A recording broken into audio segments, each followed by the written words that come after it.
A review by Chad the Bird, that's me. Alternative title. You're not priceless, everyone's a critic, even me and you and that guy, because opinions are free. Second alternative title, fuck off Greg, Longlegs was a great movie. In the words of the great James Agee, without whom we probably would not have the wonderful world of side-eye, tea-spilling, petty, pretentious poetry that is film criticism, God doesn't believe in the easy way.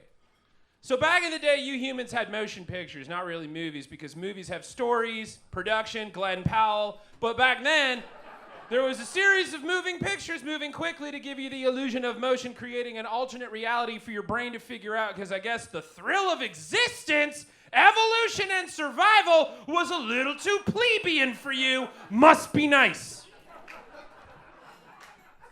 In the early 1900s, E.T. Heron and Theodore Brown's publication, the Optical Lantern and Cinematograph Journal, was in circulation. Originally, it was just the Optical Lantern Journal because the cinematograph wasn't around yet. That's like the movie projector's great-grandpa, and the Optical Lantern was the slide projector's great-grandma. This is like classic brass, grease, mirrors, and wood shit. No fucking rules, nothing digital, images made wholesale right in front of your eyes. Wizardly shit, man. The real stuff. Rock candy, sarsaparilla, and the good cokes with the drugs in it.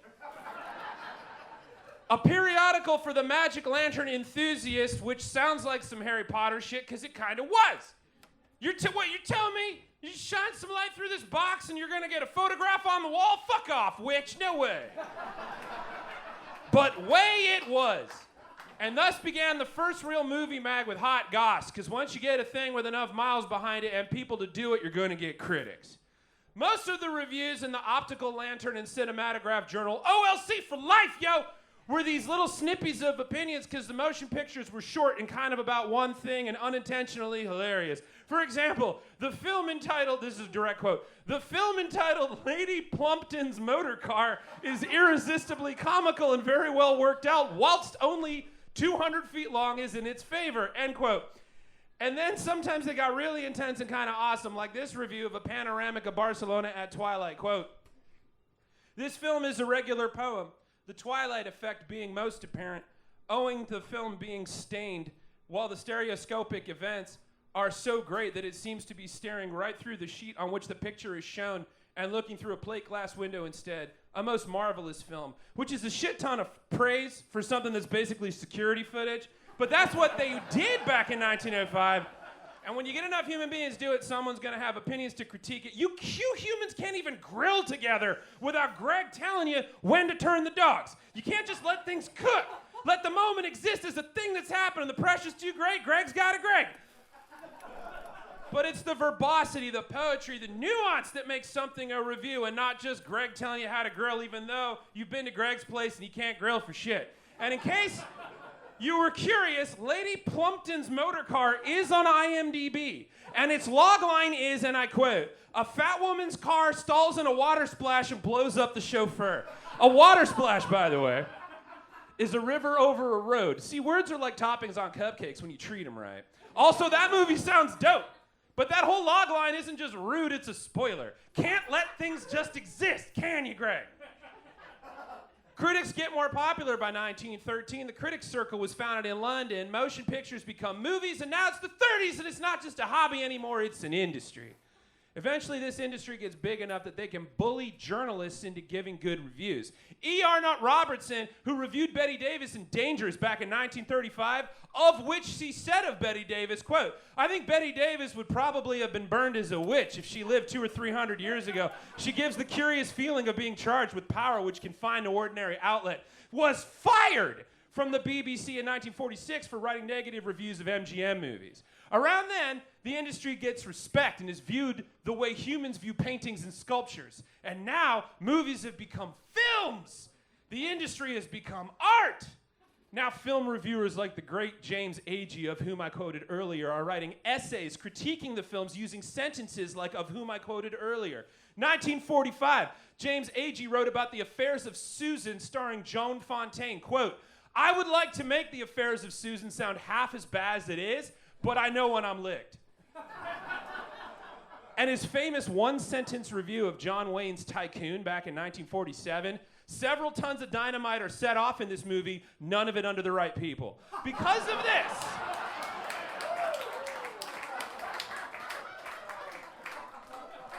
because of all of this, humans would look first to the review before seeing the film because it gave them a pleasant read whilst figuring whether or not they should spend money on a movie. All of this gives Roger Ebert and Gene Siskel the juice to get in there and talk movies with respect to film, and because TV, more people saw the critic as someone with an opinion fancier than theirs, and a fancy opinion can break your bank. Then, 1998, the creative director of Design Reactor, Sen Yung, is reading reviews of Jackie Chan's first American studio release, Rush Hour,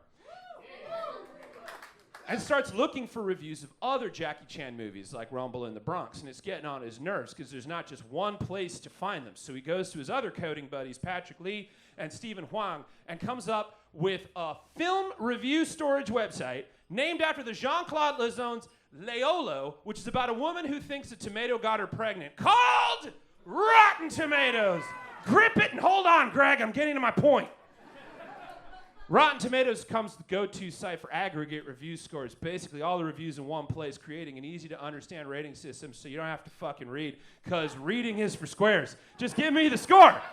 And if that was too much math, is it a happy tomato or a smash fucking disaster mess? No nuance, no need. Films cost money, and I already had to refinance my mortgage so I could get a snack. JK, the fuck has a mortgage? I get it. It's important to spend wisely, but where is the nuance, the words, the reviews? And now here we are, witnessing the biggest fucking misstep, con, biff, yard sale of an idea in the history of opinions, the popcorn meter. The way this works is, instead of looking at the critics, they're going by the audience score. If a film scores at least a 3.5 out of 5 stars and 60% of the audience reviews, it'll earn a general hot popcorn badge. If it doesn't, it's stale popcorn. And an average score of 90% or higher, and the movie is considered verified hot. But these reviews only count on the popcorn meter if the person writing it has proof of a ticket bought on Fandango, made even more Dickensian and sus, because Fandango owns fucking Rotten Tomatoes. Humans, what are we doing? Your God-given biological opinions are as natural to your evolution as the holy farts you love to sniff. And now you're just selling out to fucking math because it's easier?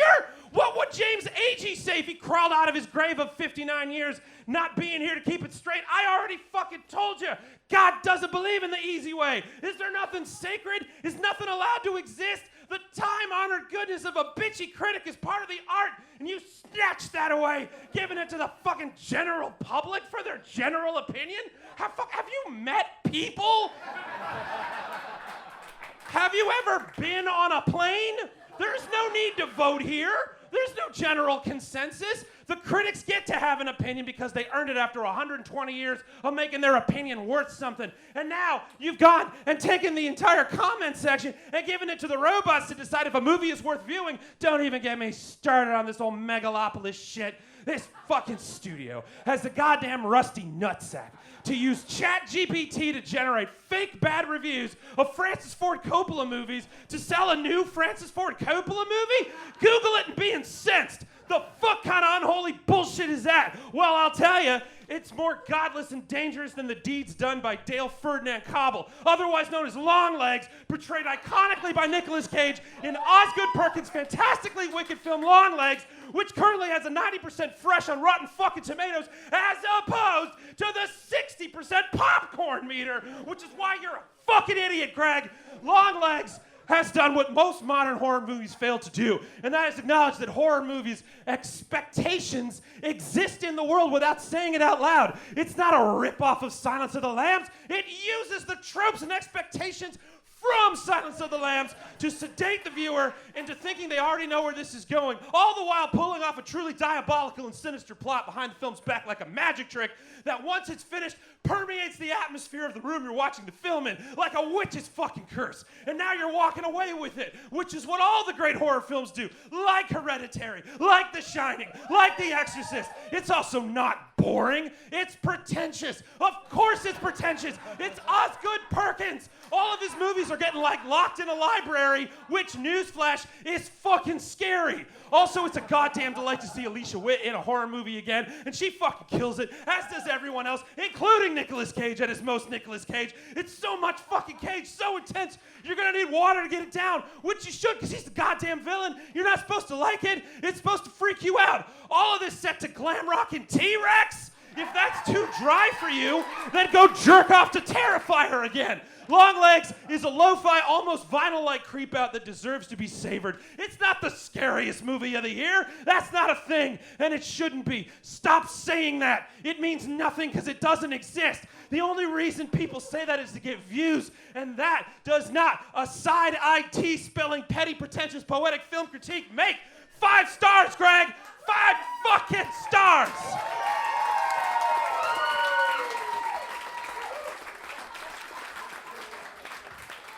But that's just my opinion. I'm not a critic. I love you. Good night.